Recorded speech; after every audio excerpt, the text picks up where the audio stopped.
É correto dizer que os justos do Antigo Testamento receberam a visita pessoalmente de Jesus. Exatamente. Isso, inclusive, eu até gostaria de citar. Vamos lá. Isso aqui, Melitão de Sardes, ele é um bispo da região de Sardes, né, como fala o próprio nome, como ele aponta. Ele é do século II, então é um dos primeiros padres da igreja. Ele tem uma homilia muito interessante que ele fala assim: e ele, Jesus, ressuscitou dentre os mortos e gritou-lhes: quem é que luta contra mim? Apresente-se diante de mim. Eu concedi liberdade aos condenados e fiz reviver os mortos. Eu suscitei os que foram enterrados. Quem é que levanta a voz contra mim?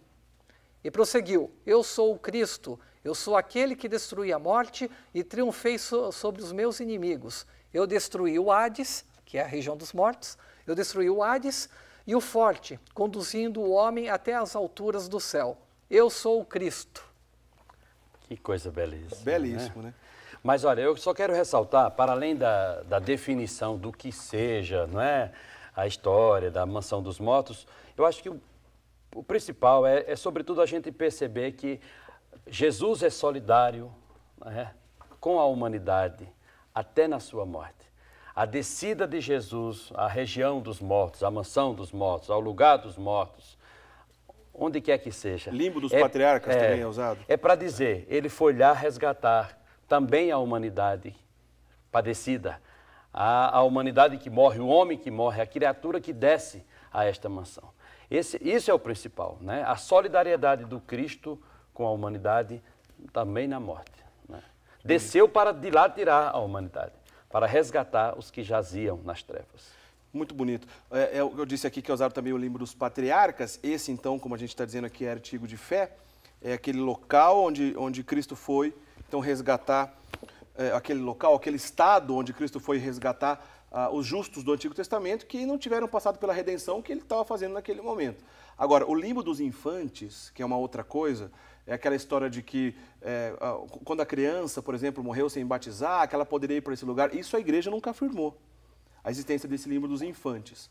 Mas também não negou solenemente, apesar de alguns comentaristas católicos defender essa possibilidade. O que importa para a gente é que a fé da igreja nos ensina que se um pai ou uma mãe deseja batizar o seu filho morre antes disso por alguma razão e nem tem condições de receber, esse desejo, esse batismo do desejo é suficiente para a salvação dos nossos filhos. Só um detalhe, um parênteses aí para a gente não confundir essa história do limbo. Agora a gente está chegando para o fim, padre. Antes da gente terminar tudo isso, essa beleza, e antes do Carlos ainda revelar para a gente qual que é o preferido dele da patrística, existem algumas crendices populares, algumas coisas, alguns costumes que as pessoas podem pensar até que inclusive é a Igreja Católica que incentiva esse tipo de coisa. Por exemplo, no Brasil é mais comum em cidades do interior, em cidades em grandes capitais, a gente não vê ou falar muito sobre isso, mas alguém aí que está me ouvindo certamente já ouviu falar sobre isso.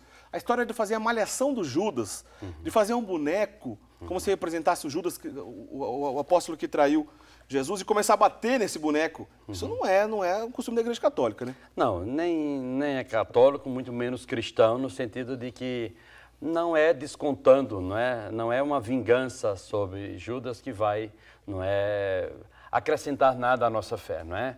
É um instinto humano. Na verdade, estamos entregues aí nesse episódio de crendice popular, puramente a um instinto humano, né?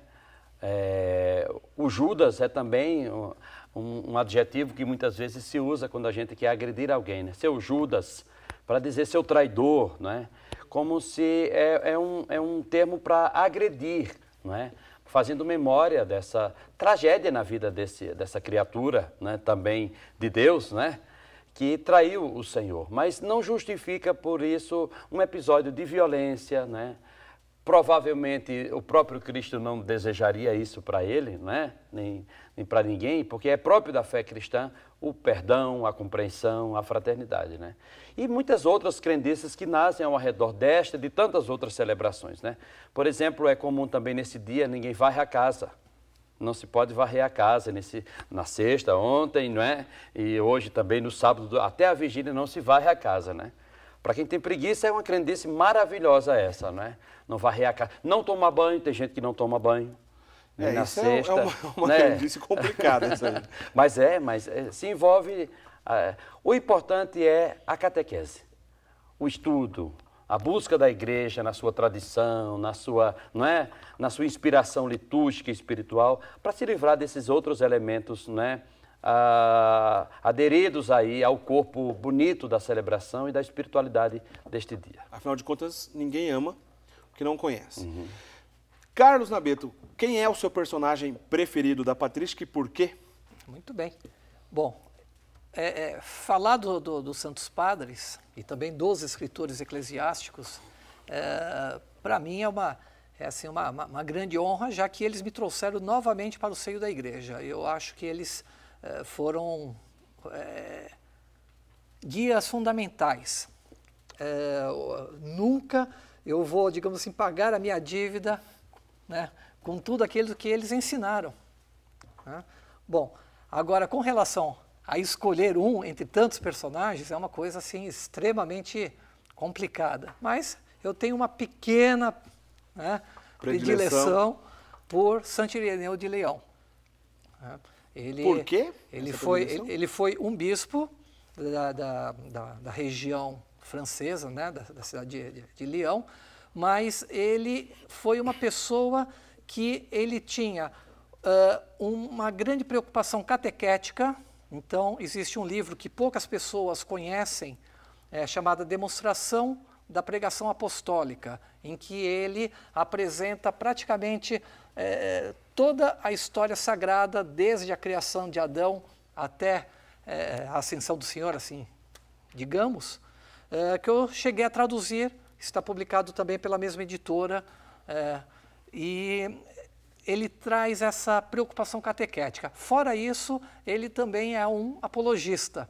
Então, quando ele percebe que o gnosticismo está invadindo a igreja de uma maneira extremamente pesada... O que é gnosticismo? O gnosticismo é uma mistura de diversas coisas. Se a gente fosse comparar com os dias de hoje, nós poderíamos compará-la com a nova era.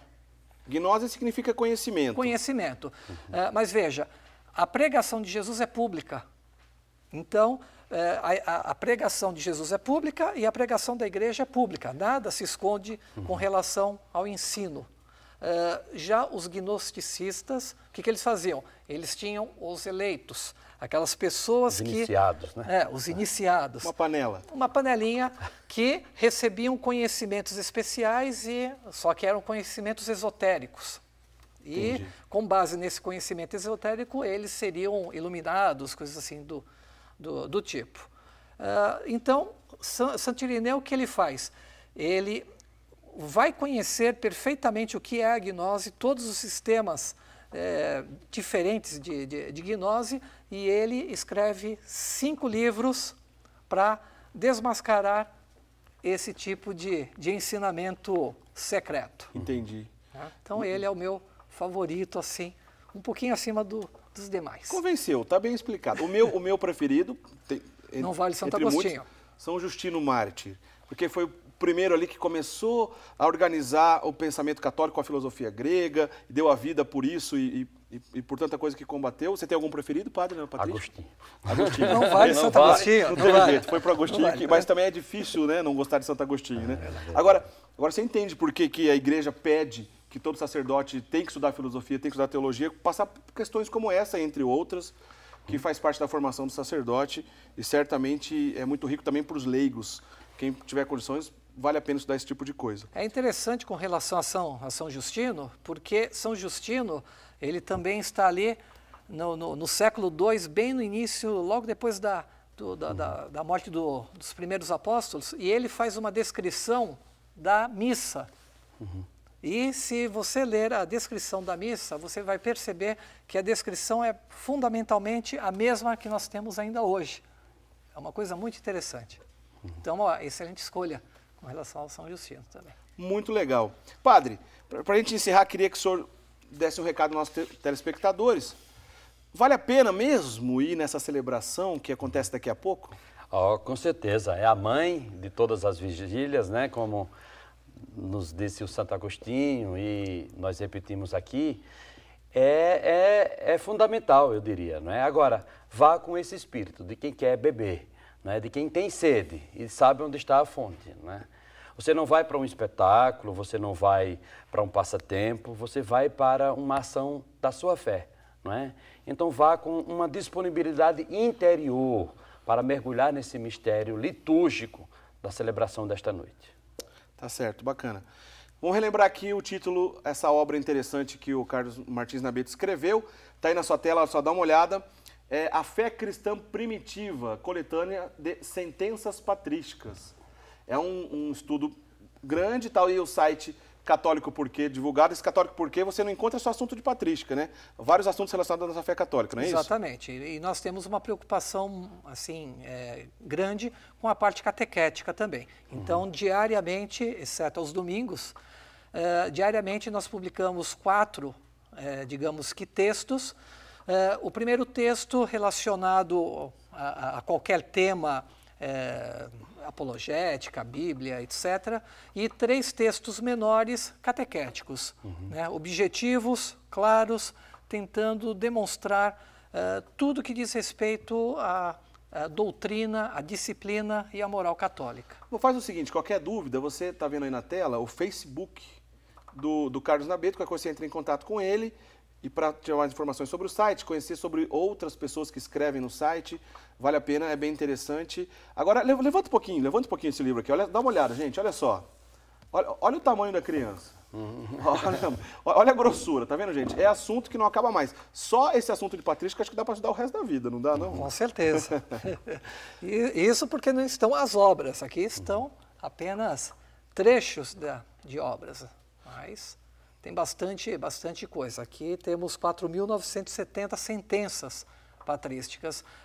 Todas as sentenças aqui estão agrupadas por assuntos, né, de maneira que possa se localizar perfeitamente, que foi algo que eu senti necessidade na minha época de conversão.